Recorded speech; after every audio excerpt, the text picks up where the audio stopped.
Buen día, somos el grupo número 3 de Matemáticas Aplicadas a la Ingeniería. Nuestro tema es aplicaciones de los números complejos en comportamiento de fluidos.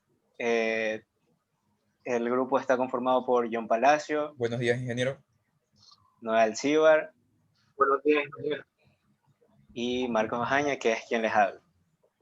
Entonces, vamos a comenzar con la exposición. Para comenzar la exposición, primero tenemos que saber qué son los fluidos.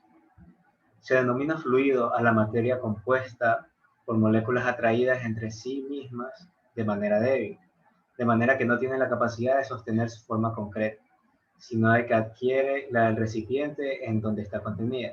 Esto distingue de los sólidos, cuyas partículas no cambian de posición tan fácilmente, sino que se resisten al desplazamiento. Algunos ejemplos sencillos de los fluidos son el agua, el aceite, el alcohol, el magma, la pintura, gases nobles y la sangre. Ahora les voy a decir la clasificación de los fluidos. Estos se clasifican en tres tipos. Los fluidos newtonianos, que son aquellos que se someten a las leyes de la mecánica simple, tal y como las estableció en sus estudios Isaac Newton, son si se requieren los fluidos sencillos y ordinarios como el agua. Los superfluidos, que también llamados fluidos perfectos, se caracterizan por carecer totalmente de viscosidad, es decir, de fluir ante la menor fuerza aplicada sin ofrecer resistencia, o sea, sin fricción. Este tipo de fluidos son de origen sintético. Los fluidos no newtonianos. Es un tipo intermedio entre fluido y sólido, de sus condiciones de temperatura y tensión son cortantes. Así no tendrá una viscosidad única, sino que dependerá de las fuerzas que impacten sobre él. Si se lo somete a una fuerza repentina, reaccionará como un sólido y ofreciendo resistencia, mientras que si se lo deja en reposo, fluirá como un líquido más o un poco más denso. Ahora les voy a hablar sobre las propiedades que tienen, las propiedades físicas de los fluidos. Los fluidos tienen las siguientes propiedades, que son la viscosidad.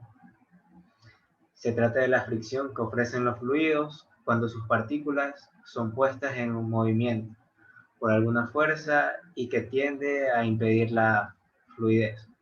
Por ejemplo, una sustancia como el alquitrán es sumamente viscosa y fluirá mucho más lenta y difícilmente que una de baja viscosidad como el alcohol o el agua.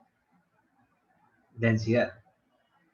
Es un indicador de que tan junta está la materia, es decir, que tanta masa hay en un cuerpo. Los fluidos poseen mayor o menor densidad, de acuerdo a la cantidad de partículas que haya en un mismo volumen de fluido. Volumen. Se trata de la cantidad de espacio tridimensional que el fluido ocupa en una región determinada, considerando longitud, altura, ancho. Los líquidos poseen un volumen específico, mientras que los gases poseen el volumen del recipiente que los contenga. Presión. Es la fuerza que su masa ejerce sobre los cuerpos que se encuentran dentro suyo. Un objeto que cae al fondo de un lago tendrá encima el peso de todo el volumen del agua completo, lo cual se traduce en mayor presión que estando en la superficie. En los fondos marinos, la presión es muchas veces mayor que la atmósfera terrestre, por ejemplo.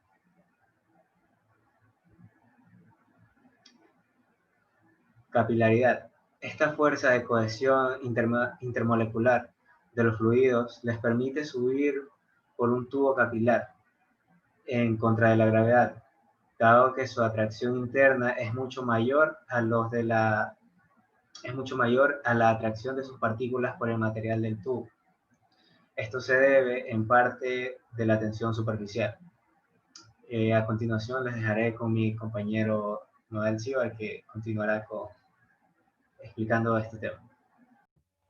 Buenas tardes, ingeniero. Voy a proceder a hablar sobre un poco la aplicación de los números complejos en lo que es los flujos, en los flujos líquidos.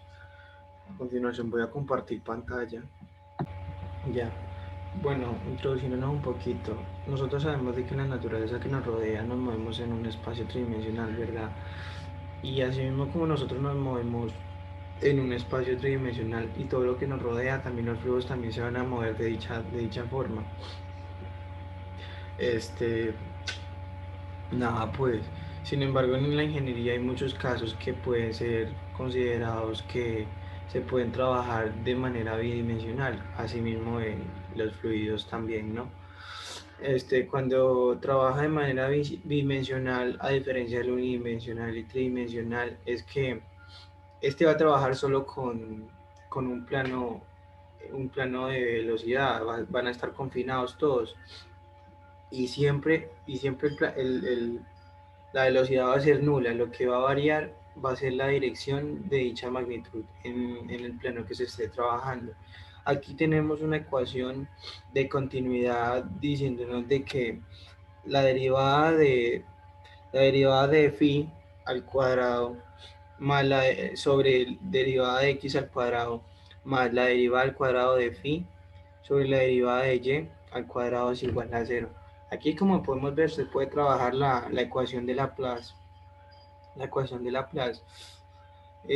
Más o menos lo que nos trata de decir phi aquí es de que va a ser phi es armónico, y recordemos que esta ecuación proviene de la ecuación de continuidad. Entonces, phi por este lado va a ser el potencial de velocidad. Un momentico. Bueno, hablando un poquito, metiéndonos un poquito más al tema, vamos a hablar un poquito sobre la función de corriente.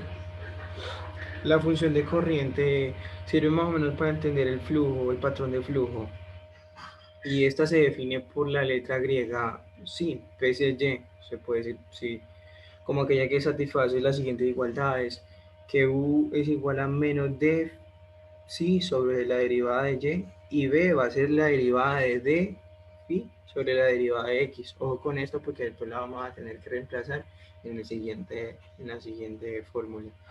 Y más o menos, sin importar si el flujo es irrotacional o no, considerando que el flujo sea irrotacional, la vorticidad debe ser cero en cada punto. Así tenemos de que W es igual a la derivada de D por dx menos la derivada de U por dy. Va a ser igual a cero, como ya les había hablado. Más o menos, como vamos a hablar de la función de corriente, como ya les decía, no va a trabajar con velocidad, sino que va a trabajar entonces con magnitudes. Entonces va a ser escalar, va a trabajar de manera escalar, con unas funciones escalares. Aquí vemos o sea, la función de corriente un poquito explicado, las rayitas de aquí, o sea, más o menos más o menos tratan de, o sea, el dibujo te habla como de una corriente, entonces por eso le llaman función de corriente. A ver, como ya les dije, los flujos bidimensionales son planares y uno de los componentes de estos bidimensionales que son planares es que su sistema de referencia cartesiano de velocidad va a ser nulo, en el que, sabiendo de que el vector velocidad no varía en dirección perpendicular al eje del plano que lo contiene. Más o menos podríamos decir de que B va a estar ubicada con U, U por los planos X y Y y por el tiempo en I más B, X, Y, tiempo también en J. Entonces, sabiendo de que el flujo bidimensional no trabaja con velocidad, trabajaremos con funciones de tipo escalar, como ya les decía. Y aquí es donde sale la función de corriente. Bueno, para el caso bidimensional, con esto concluimos de que si el flujo es irrotacional, es igual a la derivada cuadrada de psi sobre d, la derivada de x al cuadrado más la derivada cuadrada de psi sobre la derivada de y al cuadrado. Esto va a ser 0. Sabiendo de que PSY es armónica, vamos a decir de que PSY va a estar definida por la ecuación de Laplace, va a estar gobernada bien por ella porque es armónica. Esta función toma un valor constante, si esta función ya toma un valor constante a lo largo de una línea de la corriente, y por esta relación que tiene con las líneas de corriente es que recibe el nombre de función de corriente, dibujando líneas que concuerden con la dirección que tienen los vectores en cada punto del campo de velocidad. En un instante de tiempo t, obtenemos precisamente un conjunto de líneas de corrientes. Sabemos que por definición ningún flujo puede atravesar una línea de corriente. El dibujo obtenido de las líneas de corriente para un tiempo particular t nos presentará el patrón de flujo instantáneo, el cual cambia a medida que el tiempo cambia, a menos que el flujo sea estacionario, y para este caso en particular el patrón de las líneas de corriente se mantiene idéntico con el paso del tiempo. En este, acá hay una ecuación básica de una línea de corriente. Esta es la ecuación básica de x sobre la ux es igual a la derivada de y sobre uy, la derivada de z en el plano u sobre z por z. Bueno, sabiendo de que cuando el fluido coincide con las líneas de corriente, obtenemos de que dx va a ser igual a dy igual a db. Se van a igualar se igualan los puntos, ¿no? Y entonces, haciendo la ley de la multiplicación cruzada, vamos a obtener de que b va, va a estar multiplicada por la derivada de x, y está igualada a la u, al plano u, multiplicada por la derivada de y. Así a lo largo de una línea de corriente tenemos que, ya simplificamos lo que es b y vamos a simplificar lo que es u.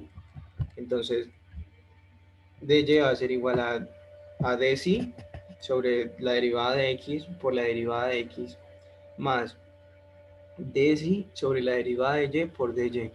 Ya resolviendo esto nos da igual que b va a estar multiplicado por la derivada de x más menos u por dy, va a ser igual a 0. Es decir que sí es constante. Además obtenemos la ecuación de Cauchy-Riemann. Bueno, ya aquí pasando la coordenada polar, ya sabiendo que trabaja de manera con r y θ, ya vamos a tomar la forma de que b va a estar multiplicada por r, y lo que es en el plano x y en el plano x vamos a reemplazar r y en el y vamos a reemplazar θ, ¿no? Y como vamos a explicar que la vorticidad en cualquier punto en el flujo debe ser perpendicular a la línea potencial constante de sí, que pasa por tal punto. Las líneas de corriente y las líneas equipotenciales deben formar un conjunto ortogonal de curvas que se intersecten unas a otras en los ángulos rectos. En la siguiente sección nos introduciremos en los complejos, en los números complejos, con la finalidad de definir el potencial complejo. Entonces podemos decir de que cuando se forma algún potencial de vórtice, se va a estudiar con los números complejos. Aquí ya le vamos a explicar. Bueno, primero va a definir el potencial complejo. El potencial complejo pretende describir el comportamiento cinemático de los fluidos basándose en el concepto matemático de función potencial, asegurando que el campo de velocidades, que es un campo material del flujo de un fluido, es igual al gradiente de una función potencial que determina el movimiento de dicho fluido, con el fin de visualizar las distribuciones de las funciones de corriente y el potencial de velocidad. Se acostumbra a crear una red de flujo compuesta por una familia de líneas o niveles de sí constante y líneas o niveles de sí constante. Bien, ahora sí, vamos a dar paso al desarrollo de problemas. ¿Ok? Entonces,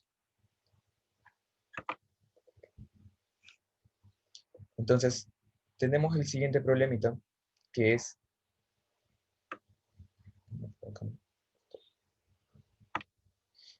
Tenemos hallar el campo de velocidades irracional e incomprensible correspondiente a la función holomorfa en el plano superior. Este es un plano complejo, ¿no? El plano superior f de z, que su parte real es 4x más 2, y su parte imaginaria es 16x y, ¿no? Entonces, para entender esto, o sea, para poder resolver este problema, necesitamos tener un concepto muy claro. ¿Qué son los campos de velocidades? Porque se hace mención aquí a, a un campo de velocidades, ¿no? A un campo de velocidades, pero ¿qué es eso, no? ¿Qué me estás diciendo? Bien, los campos de velocidades no son más que otra cosa que el flujo de partículas, es un conjunto de partículas fluyendo en una dirección, ¿ya? Ahora, cada partícula va a tener una velocidad. Entonces, el conjunto de todas estas velocidades forma un campo de velocidades. Bien, este campo se lo representa como U. U es igual a sus componentes, que va a ser U y B. Pero algo más nos dice el problema nos dice también que es irrotacional, ¿no? Entonces, el campo que está en esta imagen no nos va a ayudar para resolver este ejercicio, así que vamos a utilizar un campo que no rota, o sea, que no cree vórtices. Bien, tenemos este campo de aquí. Ahora, con este campo de aquí, se ven que todas las partículas fluyen en un solo sentido, ¿no? Y no están haciendo vórtices. Vamos a hacerle un poquito de zoom a este campo. Bien, entonces con este campo de aquí vemos algo más, podemos notar algo más, que son estas líneas que están ahí, esas líneas azules. Esas líneas azules son líneas de corriente. ¿Y qué son las líneas de corriente? Son donde las partículas van a ir fluyendo. Por decirlo así, son como la riel de las partículas, por donde van a ir fluyendo. ¿Ok? Entonces, ¿qué pasa, no? Las partículas van fluyendo y cada partícula va a tener una velocidad y va a estar ubicada en cierto punto. Por eso también podríamos definir que U va a tener componentes en X y Y, ¿no? Y a su vez también B, ¿no? Bien, dicho esto, vamos a enfocarnos justo en esto, ¿no? En qué es irrotacional y qué es incomprensible. Ya. En dinámica de fluidos se dice que cuando un campo de velocidades es irrotacional, se deduce esta fórmula, ¿no? Que X sub U más B sub Y es igual a 0. Y que cuando no crea vórtices, o sea, cuando es irrotacional, ¿no? Se dice que U es U sub Y es igual a B sub X, ¿no? Esto en realidad hace que, como no cree vórtices, está igualado a 0, y si tú lo mandas hacia el otro lado, no te queda una igualdad entre ambas, ¿no? Bien, ahora, cumpliéndose estas dos condiciones, por un teorema se da que existe potencialidad, ¿no? ¿Y qué es esto de potencialidad? A ver, vamos a ver. Vamos otra vez a la figurita. Entonces tenemos esta figurita y la línea, ¿recuerdan que les había dicho? No, la línea que está entre la riel se llama líneas de corriente. ¿Ya? Entre una línea de corriente y otra línea de corriente existe cierta distancia. Esta distancia que existe es el gradiente. ¿Ya? Ahora, este gradiente hace o forma con las velocidades un ángulo de 90 grados. Este ángulo de 90 grados que forma con las velocidades también lo forma con el eje de las zetas, o sea, con el eje que está saliendo de la pantalla, por decirlo así, hacia donde estoy yo, ¿no? Pero que es un vector mismo, y este vector, al formar un producto cruz, nos bota como resultado, ¿no? Nos botaría como resultado el vector velocidad, porque ya saben que el producto cruz es un producto que te bota un vector perpendicular o ortogonal, ¿no? Entonces tendríamos esto. Y que se expresa, la potencialidad se expresa como phi es igual a x de y, ¿ya? X, y. Bien, y la conjugada de phi es si x, y. Ya, ¿y por qué les digo todo esto, no? O sea, por qué me explicas todo esto antes de llegar a esto? Vamos a ver por qué. Entonces, según un teorema que es el de Stokes, y también estas ecuaciones que son de Laplace, al resolverse, junto con las ecuaciones de potencialidad, nos bota que estas ecuaciones aquí. Ahorita digo estas ecuaciones aquí para no hacerle spoiler, ¿no? Entonces, ¿qué pasa? Estas ecuaciones aquí, ¿acaso no son igual a esto? Sí, ¿no es cierto? Estas ecuaciones son iguales a esto. ¿Por qué? Porque son las ecuaciones de Cauchy-Riemann. Ah, son las ecuaciones de Cauchy-Riemann. Sí, a ver, estas dos, esta de aquí, tanto como la que está acá abajo, son las ecuaciones de Cauchy-Riemann. Entonces, si estas son las ecuaciones de Cauchy-Riemann, nosotros podemos decir por fin que son ecuaciones de conjugación armónicas. Y si son ecuaciones de conjugación armónicas, podemos llegar a esta deducción, ¿no es cierto? Que f de z es phi más psi imaginaria, ¿no? Que la parte real es phi y la parte imaginaria es psi. Acá lo tengo, aquí está el problema, ahora sí, vamos a resolverlo por fin. Y aquí lo tengo expresado, ¿no? Aquí como ayuda, porque en realidad esta es la única parte que nos va a servir para resolver el problema. A ver, déjenme aquí. Entonces, nosotros podemos decir que la derivada de esta función, es la derivada parcial de la función phi con respecto a x más la derivada parcial de la función psi respecto a x, ¿no? Y como son armónicamente, como son ecuaciones armónicas, da lo mismo y ponerlos de esta forma, ¿no? Expresarlas de esta forma. Bien, entonces resolviendo esto, nos queda que simplificada esto da la componente del vector del campo de velocidades, que es u, y la componente de acá, que es b, ¿no? Bien, entonces solo tendríamos que aplicar unas derivadas parciales y ya, facilito. Entonces, primero observamos la parte real de nuestra función ¿no? De nuestra función compleja, que sería esta de aquí, ¿no? Phi es igual a 4x al cuadrado más 2.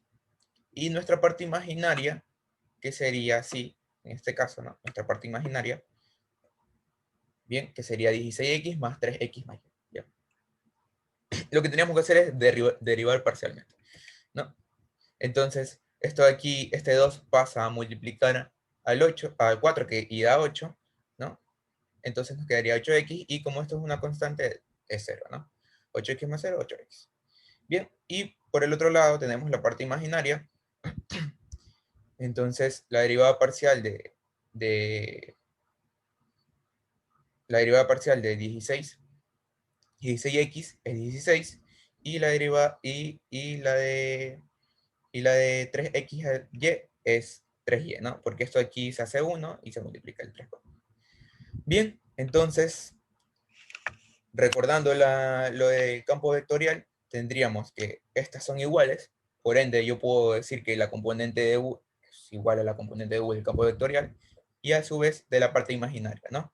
Nos daría exactamente lo mismo. Entonces nuestra ecuación o más bien nuestro campo vectorial, nuestro campo de velocidades, perdón, nuestro campo de velocidades nos quedaría 8x, 16 menos 3xy. ¿Y qué es esto, no? ¿Para qué nos sirve esto, no?